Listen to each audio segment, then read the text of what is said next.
তো hello guys, চলে এলাম আবার খেলা খবর চ্যানেলে বিগ আপডেট নিয়ে। তো চলো বন্ধুরা, গুরুত্বপূর্ণ আপডেট নিয়ে তোমাদের কাছে হাজির হলাম।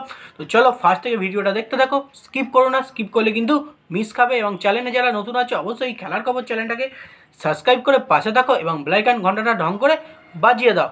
তো চলো ফার্স্ট যে আপডেটটা তোমাদের দিতে চলেছি, তো সেটা হচ্ছে মোহনবাগানের প্লেয়ার দুর্দান্ত, মানে বস যাকে বলা হয়, সাহাল আব্দুল সামাদকে নিয়ে।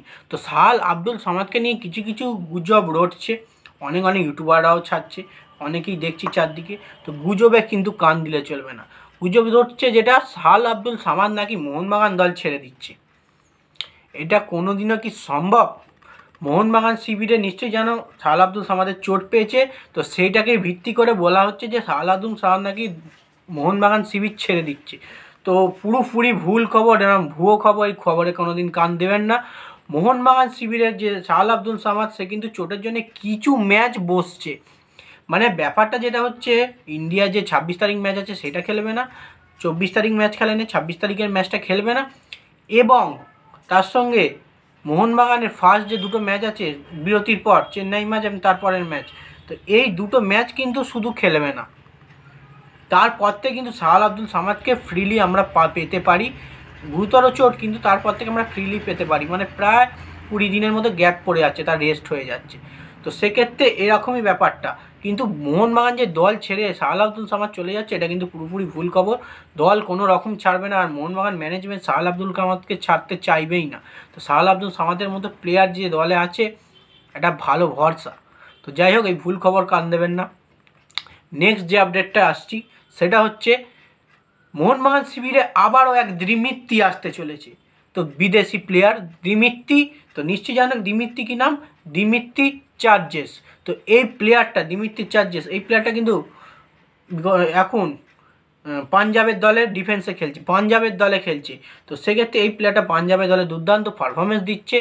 এই প্লেয়ারটাকে কিন্তু টার্গেট করেছে মোহনবাগান, আর এর সঙ্গে কিন্তু কথাবার্তা চালাচ্ছে। তো নেক্সট সিজনে কিন্তু মোহনবাগান দলে যোগ দিতে পারে দিমিত্রিয়াস চার্জেস, যেটুকু সম্ভাবনা। কিন্তু এর থেকে ভালো মানের প্লেয়ার আরও চান্স আছে, দেখতে পারে। তাও এই প্লেয়ারটার সঙ্গে কথাবার্তা চালাচ্ছে দলে নিয়ে নেওয়ার জন্যে। আর এই প্লেয়ারটার নাম হচ্ছে দিমিত্রিয়াস চার্জেস। একজন আছে দিমিত্রি পেট্রাতস, অসাধারণ প্লেয়ার, মোহনবাগান শিবিরের দুর্দান্ত প্লেয়ার। এবং তার সঙ্গে যদি ঢুকে আসে দিমিত্রি চার্জেস, দলে কিন্তু দুখানা দিমিত্রি হয়ে যাবে। দিমিত্রির সম্মিলনে একদম মোহনবাগান দল উজ্জীবিত হয়ে পড়বে।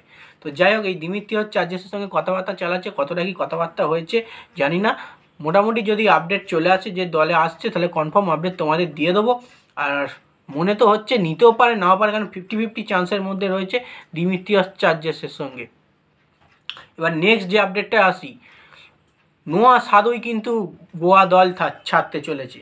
নোয়া সাদোই গোয়া দল ছাড়তে চলেছে, কারণ কেরালা ব্লাস্টারের সঙ্গে তার প্রায় 2 বছরের চুক্তি হয়ে গেছে। মানে তাকে পুরোপুরি কনফার্ম করে নিয়েছে। কেরালা ব্লাস্টার হাতটা বাড়িয়েই রয়েছে, যে এই মরশুমটা শেষ হবে নোয়া সাদোইকে টান মেরে নিয়ে নেবে তাদের দলে গোয়া থেকে।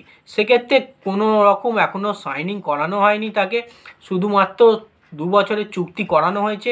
পরের মরশুম থেকে আরও 2 বছর খেলবে এবং এ মরশুমে গোয়াতে খেলে তারপরে কিন্তু পরের মরশুমে কেরালা ব্লাস্টারে যোগ দেবে। এবং নোয়া সাদোই দুর্দান্ত পারফরমেন্স দেয় স্ট্রাইকিং লাইনে। এই প্লেয়ারটাকে কিন্তু অনেক দলই নিতে চেয়েছিল, কিন্তু কেরালা ব্লাস্টার একে পুরো 2 বছরের চুক্তিতে ডিল করে নিয়েছে। এবং তার সঙ্গে কিন্তু কনফার্ম পরের মরশুম থেকে নোয়া সাদোই কিন্তু খেলতে চলেছে কেরালা ব্লাস্টারে। কিন্তু এই মরশুমটা গোয়ার হয়ে খেলবে, কারণ এই মরশুমে কিন্তু গোয়া রিলিজ করেনি এখনও পর্যন্ত। তো পরের মরশুমে তো যেটুকু শোনা যাচ্ছে, গোয়া কিন্তু প্রথম দিকেই নোয়া সাদোইকে রিলিজ করে দেবে এবং নোয়া সাদোই গোয়া ছেড়ে কেরালা ব্লাস্টার এফসিতে যোগদান করবে। তো চলো বন্ধুরা, আপডেটটা এইটুকুই ছিল আজ ছোট্ট করে। নেক্সট আবার আপডেট নিয়ে আসবো। আর তাড়াতাড়ি 2000 সাবস্ক্রাইবটা করে দাও, তোমাদের আরও ভালো ভালো ভিডিও দেবো মোটিভ হয়ে। তো চলো ভাই, আবার নেক্সট ভিডিও দেখা হচ্ছে। টাটা।